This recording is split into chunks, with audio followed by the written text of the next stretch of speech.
इस वक्त हम मौजूद हैं रायपुर विधानसभा क्षेत्र के रेस कोर्स में, जहां पर कांग्रेस के प्रभुलाल बहुगुणा ने अपना नामांकन करवाया है रायपुर विधानसभा क्षेत्र से। यहां इनका कार्यालय खुलने वाला था, लेकिन आज दुर्भाग्यवश एक बच्चे की मृत्यु होने के कारण यहाँ ये कार्यालय का उद्घाटन नहीं हो पाया, जो कि कल होगा। लेकिन बात हम कर सकते हैं इन लोगों से। आज हम आपको बताते हैं कि इन लोगों का क्या कहना है अपने प्रत्याशी के बारे में। मैडम नमस्कार, आपका नाम? मेरा नाम कमलेश रमन है। हाँ जी, आप बताइए कि आपका जो विधानसभा क्षेत्र है, यहाँ पर किस तरह के प्रत्याशी की अब ज़रूरत है और क्या कुछ परेशानियाँ यहाँ के लोगों को झेलनी पड़ी है पिछले विधानसभा जो प्रत्याशी जीते हैं उनकी अगुवाई में? सर्वप्रथम तो हम कहना चाहेंगे कि हमारे रायपुर विधानसभा से ऐसा प्रत्याशी होना चाहिए जो दल बदल ना करे, जो बिकाऊ ना हो, जो स्थायी होकर के रायपुर विधानसभा का विकास कर सके। क्योंकि पिछले दिनों आपने देखा होगा कि 18 मार्च से जो विधायक हमने यहाँ से कांग्रेस से जिता करके भेजा था, उन्होंने हमें धोखा दिया और धोखा देने का नतीजा ये हुआ कि हमारे जो क्षेत्र का विकास था, हमारी रायपुर विधानसभा का विकास था, वो अवरुद्ध हुआ।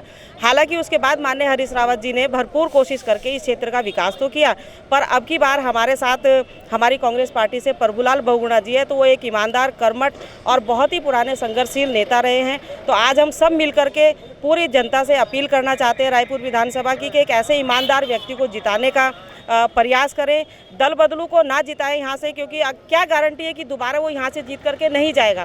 क्योंकि हमें अपने क्षेत्र का विकास करना है, अपनी बहनों के लिए रोजगार लाना है, यहाँ पर युवा बेरोजगारों के लिए रोजगार लाना है। इसको देखते हुए हमें रायपुर विधानसभा से एक कर्मठ और ईमानदार व्यक्ति चाहिए। जी, तो ये यहाँ की जो जनता है, इनकी जो राय है, ये हमने आपके सामने रखी। अब हम बात कर रहे हैं महानगर अध्यक्ष पृथ्वीराज चौहान जी हमारे साथ हैं। इनसे जानते हैं कि क्या कुछ इन्हें कहना है। आज पहले तो मैं सर्वप्रथम अपनी कांग्रेस पार्टी हाईकमान को धन्यवाद दूंगा। उन्होंने एक बहुत ही तजुर्बेकार, जिनका बहुत लंबा इतिहास है सार्वजनिक जीवन में, 3 बार के ब्लॉक प्रमुख रहे हैं, बहुत कम उम्र में आप ब्लॉक प्रमुख हैं। उनको पार्टी ने निष्ठा को देखते हुए, उनकी पार्टी के प्रति समर्पण को देखते हुए उनको हमारे रायपुर विधानसभा का प्रत्याशी बनाया।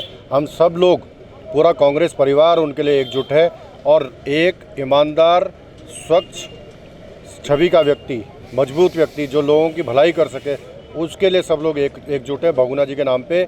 और सारा का सारा कांग्रेस परिवार उनको जिताने के लिए पूरा प्रयास करेगा, ताकि इस रायपुर विधानसभा में जो विकास कार्य हैं, जो अवरुद्ध हुए थे एक विधायक के छोड़ने के द्वारा, जिसने अपने आप को, हमारे पूरी जनता को, रायपुर को धोखा देके अपने को बेच दिया अपने स्वार्थ के लिए, उसको जवाब देने के लिए हम सब लोग एकजुट हैं। तो ये थे महानगर अध्यक्ष पृथ्वीराज चौहान जी। अब हम बात करते हैं प्रभुलाल बहुगुणा जी से। बहुगुणा जी, पार्टी ने आप पर काफ़ी भरोसा किया है इस बार, तो आप खरे उतर पाएंगे?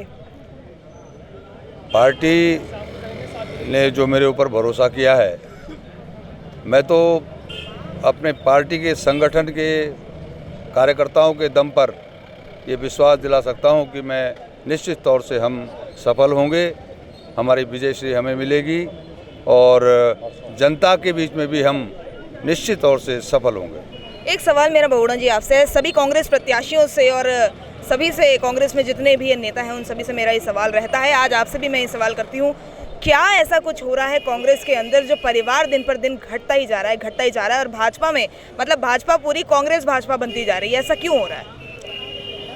अगर पड़ोस में कोई बैंक होता है जैसे, और पड़ोसी उस बैंक में रोज़ डकैती डालना शुरू कर दे, तो वो ज़्यादा दिन नहीं चलेगा, एक दिन सीटों के अंदर होता ही होता है। तो वही बीजेपी कर रही है। बीजेपी का कोई परिवार नहीं है जो आप कह रही हैं। मैं सम्मान करता हूं मीडिया का, पत्रकारिता का।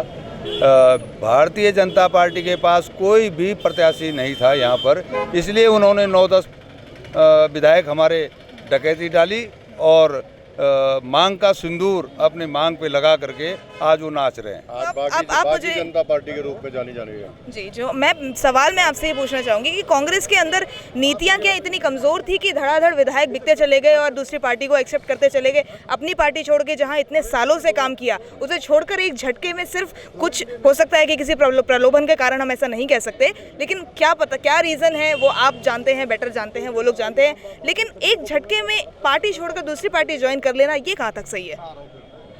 देखिए, शायद आप तो बच्चे हैं, अभी आपको इतनी जानकारी नहीं है। हमेशा ऐसा होता है कि पहले जब बड़ा परिवार होता था कि एक घर में 8-8, 10-10 बच्चे होते थे, तो ये ज़रूरी नहीं है कि सब बच्चों की ख्वाहिश माँ बाप पूरी कर सकें। वो दिक्कतें होती थी, लेकिन वो माँ बाप फिर भी आखिरी दम तक, मरते दम तक ये प्रयास करते थे कि एकजुटता बनी रहे। लेकिन बाई चांस अगर एक आध बच्चा उनमें से कहीं अगर चला भी जाता है, गलत लाइन पे आ जाता है, तो परिवार तो बिखर थोड़ा नहीं जाता। ऐसे ही कांग्रेस है। कांग्रेस एक महासागर है, मैंने पहले भी कहा।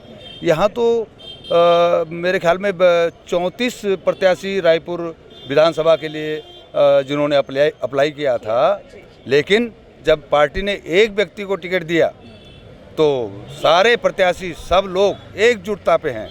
रजनी रावत बिल्कुल, वो हमारी छोटी बहन है, वो हमारे बहुत ही राज्य मंत्री है हमारे प्रदेश की, और निश्चित तौर से मुझे पूरा विश्वास है वो 1 तारीख तक अपना नाम वापस ले लेगी। चलिए, तो ये थे हमारे साथ प्रभुलाल बहुगुणा जी, इनसे हमने बात की।